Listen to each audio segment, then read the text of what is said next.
Eerst en vooral een dikke shout-out aan mijn allochtonen. Wat ik niet kan geloven, niet zo rechts hier aan de macht kan komen. En fuck de flikken, ik verdik het van mijn vaste tonen. Aan een pak Mongolen met natte dromen van macht vertonen.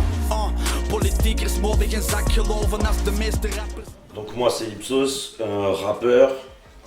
Je fais aussi des prods, même si dernièrement j'en ai plus trop fait. Voilà, j'ai 36 ans, je vis à Bruxelles depuis maintenant presque 15 ans. Ça fait 20 ans que je suis dans le bouillon du hip-hop et du rap. J'ai déjà fait 3 albums solo, j'ai fait des albums en groupe aussi, avec un groupe qui s'appelle Behind the Wall et un groupe que vous connaissez peut-être qui s'appelle Ligne 81, comme le tram. Voilà, j'ai participé à pas mal de projets, je kiffe mélanger les gens.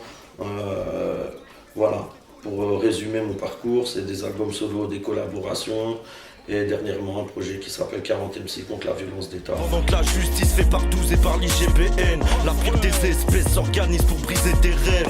L'avenir est précaire et si nécessaire, tes gosses vendront des grammes de zipettes quand la ville est déserte. Donc voilà, la dernière création qu'on a fait, ça s'appelle 40 MC contre la violence d'État.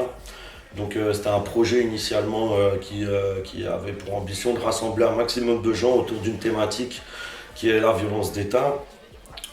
Ce projet il a éclos à partir d'un constat voilà, qu'on pouvait regarder tous les jours, enfin quelque chose qu'on pouvait voir tous les jours, c'est-à-dire la violence policière qui se passait tout autour du globe avant ces histoires de Covid. Pour ceux qui n'ont pas la mémoire courte, ils se rendent compte que voilà, il y avait vraiment un soulèvement du peuple, que ce soit en France, que ce soit au Chili, que ce soit à Hong Kong, que ce soit partout dans le monde. Il était en train de se passer des choses, le peuple était en train de se réveiller. Et voilà, moi quand je voyais ça, je restais pas insensible à ça. Et pour moi, le hip-hop doit pouvoir parler de ces choses-là, parce que ça nous concerne tous. Et donc voilà, c'est parti de cette envie-là. Et donc c'était une proposition sur les réseaux sociaux. C'était en gros une réponse au 11-30 contre les lois racistes, pour ceux qui ont connu ce disque qui est sorti en 98, sur lequel il y avait pas mal de rappeurs, pas 40, il y en avait moins, mais voilà. Chacun avait un 16 mesures, nous on a fait des 8 mesures, donc ça a permis de mettre plus de gens dessus. Et voilà, en fait, c'est les gens qui ont commenté, qui se sont intéressés, et donc qui se sont investis. Et à partir de là, je me suis dit, bah, ce serait intéressant de... Vas-y, viens, on le fait, quoi. On le fait en vrai, quoi. C'est parti d'une bête idée, pourquoi on ne referait pas ça? Et puis finalement, voyant que les gens étaient motivés et tout, bah, je me suis dit, allez, bah, on va essayer. Chacun de nous a son vécu, tu n'avanceras pas sans recul. Dans mes projets, je suis focus, fuck Obama, W et Trump. Faites pas trop les thugs, fermez vos gueules. Les partenaires, à la base, c'est les 40 MC qu'il y a sur ce morceau.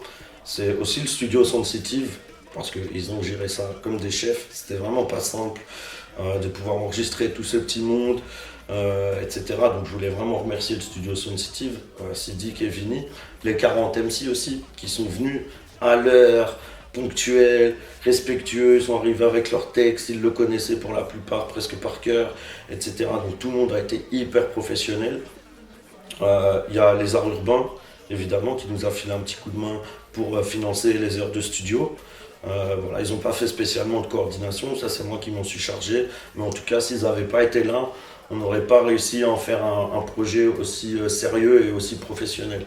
Avec le peu de moyens qu'on avait, ça n'aurait pas été possible, tout le monde aurait enregistré chez lui, etc. Et on n'aurait pas eu une uniformité au niveau du son. Et là ça a permis de faire un morceau bien mixé, bien masterisé, très sérieux, dans le même studio. Donc big up à les arts urbains et en particulier à Arnaud. Il y a aussi le Piano Fabrique, donc la cellule City Lab du Piano Fabrique qui nous a aidé à financer le clip, parce que voilà, c'est lui qui l'a réalisé, c'est Code Rouge, big up à Najib, voilà, qui l'a réalisé et qui a pris un temps phénoménal pour pouvoir monter toutes ces images. Donc voilà, le Piano Fabrique, Samira, toi-même tu sais, merci pour le petit soutien. Et voilà, et à côté de ça, il y a le centre vidéo de Bruxelles aussi, mais eux, ils n'ont pas du tout participé à la création du clip. Ils ont plus aidé dans la réalisation d'un documentaire qui s'appelle L'écrit reste, que j'espère bientôt on va pouvoir encore partager avec vous parce qu'il n'est pas encore sur internet. Tes mains par la fenêtre, éteins ta petite télé, on efface les preuves, mais pas la merde est fixée. Les difficultés que j'ai pu rencontrer, on va dire franchement qu'il n'y en a pas eu des masses. En vrai, ça s'est plutôt bien passé. Je pense que le plus dur, c'était de fédérer les gens en fait, autour de cette idée. Et parce que je pense qu'il y a eu pas mal de gens qui ont voulu mettre en place ce type de projet. Mais c'est pas toujours simple de fédérer les gens et d'aller jusqu'au bout. Et de les tenir pour qu'ils s'investissent jusqu'au bout et qu'ils soient finalement là le jour J. Ça, c'était, je pense, la première difficulté. En fait, le fait qu'on ait bien, c'est-à-dire on a bien organisé le truc en se disant ok, il va falloir plusieurs séances de studio, c'est clair qu'enregistrer tout ce petit monde, ça va pas être simple. Donc moi j'ai eu l'idée de faire ça les dimanches, parce que c'est vrai qu'il y a des pères de famille, il y a des gens qui travaillent, etc. Et je me suis dit bon, on va faire que des séances le dimanche, à plus ou moins 2 semaines d'intervalle, ou 3, pour que ça laisse le temps à ceux qui n'ont pas encore écrit d'écrire, et aussi de se rendre compte que allez, aujourd'hui on en a fait 15, la fois d'après on en a refait 15, et puis après 10, tu vois. Donc aussi le fait d'avoir fait plusieurs séances de studio, c'est ce qui a permis de faire comprendre aux gens que ça avançait, que le projet avançait et qu'il était en marche. Donc franchement, à part fédérer vraiment les gens autour de cette thématique et autour d'un morceau, j'ai pas eu spécialement de difficultés. Je pense que j'aurais pu en avoir plus si j'avais pas pris des décisions tout seul. C'est-à-dire de donner la direction artistique, c'est-à-dire le thème, et la couleur de l'instru, de ce qu'on a voulu faire. Si on avait demandé l'avis vraiment de tout le monde, je pense qu'on ne s'en serait jamais sorti. Et c'est le fait justement d'avoir on va dire instauré un cadre précis qui a permis vraiment de mettre ce projet en place pour qu'il devienne une vraie création, quoi, qui est réelle. Les techniques à droite de l'extrême droite et toutes leurs petites cliques de sociopathes, aristocrates, mettent tout le monde à mal, la pire gestion dans les annales. La présence féminine, ouais, dans le morceau, ouais, il y a 2 filles. Ça, c'est vraiment le regret que j'ai. Je pense que c'est peut-être justement, on parlait des difficultés. Ça, je pense que ça a été une des difficultés, ça a été de trouver des filles en fait pour ce morceau, parce qu'il y a des meufs qui rappent en Belgique, mais on va dire qu'elles se sont pas spécialement manifestées. Et moi, j'ai pas voulu rentrer dans une démarche où je vais chercher des gens. J'ai travaillé avec ceux qui ont répondu à l'annonce, enfin à cette envie qu'on avait de faire ce morceau.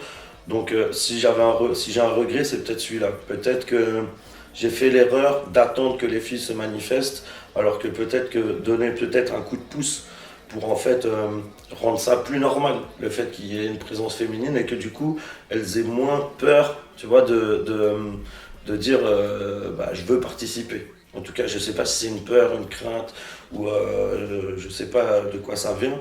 En tout cas, si j'ai un regret, c'est celui-là, quoi. Je pense que j'aurais peut-être pu aller chercher des filles. Qu'il faudrait peut-être passer par cette étape pour qu'au final, ça se fasse naturellement. Voilà, donc ouais, c'est clair, il n'y a pas beaucoup de filles sur le morceau, mais les 2 qui sont là, franchement, Neftis et Kalissa, je trouve qu'elles ont level up le morceau, et ça tue. Tu vois. Vaut mieux qu'il y ait à rigueur 2 meufs et qu'elles déchirent tout, et parce que c'est juste, moi j'ai déjà vu ça dans les concerts, quand il y a une meuf qui rappe et que franchement elle rappe mal, et que c'est, on va dire, nul entre guillemets, même si j'aime pas ce mot, mais je veux dire que c'est médiocre, les filles franchement elles se mettent comme ça, elles font merde, putain, la seule représentante elle est mauvaise, quoi. Donc voilà, au moins là les 2 filles qui sont dessus, elles tuent, quoi. Respect à elles. En découdre, c'est l'insurrection. La voix des sans-voix, porte-parole au sol. Tous ces guignols renversons le monopole. Attiser les conflits, c'est leur stratégie. Du jus pour qu'on oublie les hémorragies. Voilà, remerciements aux gars de All Thug Activity, tous ceux qui se sont investis dans cette œuvre musicale, parce que c'est plus un projet. Ceci est une œuvre, il faut se le mettre dans la tête, c'est une création. Big up à DJ Substance aussi, qui a produit tout le morceau et qui a fait un taf de ouf pour que ce soit pas redondant que ce soit un morceau qui soit, on va dire, facile à écouter et qui coule dans l'oreille. Voilà, big up à tous les partenaires, voilà, Arnaud, Samira, dédicace à tous les gens qui sont sur ce morceau, ils sont 40, donc on va éviter de trop parler, big up. Se taire et garder les mains en évidence devant la police. Depuis Léopold II, les statues et des gens applaudissent. Mon front va continuer à aimer devant la folie. We kesten redelijk aan de hand. En welke fucked up maatschappij ben ik ambulant? De politiek brengt enkel pure bullshit aan de man. En de mensen voelen ineens de waard is niet meer aan de tand. Ze zien een Facebook post en stemmen Vlaams Belang. Maar zetten nou van ons bevolking daarmee aan de kant. Al jarenlang en de leiders van ons vaderland. 7000 man terwijl de rest met watertand. On sent tout petit contre l'état. Suffit d'une instance et c'est létal. User du crayon pour nous c'est vital. Ça me délaisse mais ne gomme pas les inégalités. Un gros chèque, une signature et ça devient légal. Ils ont poussé nos soldats les plus sensibles à devenir véganes. Sont passés pour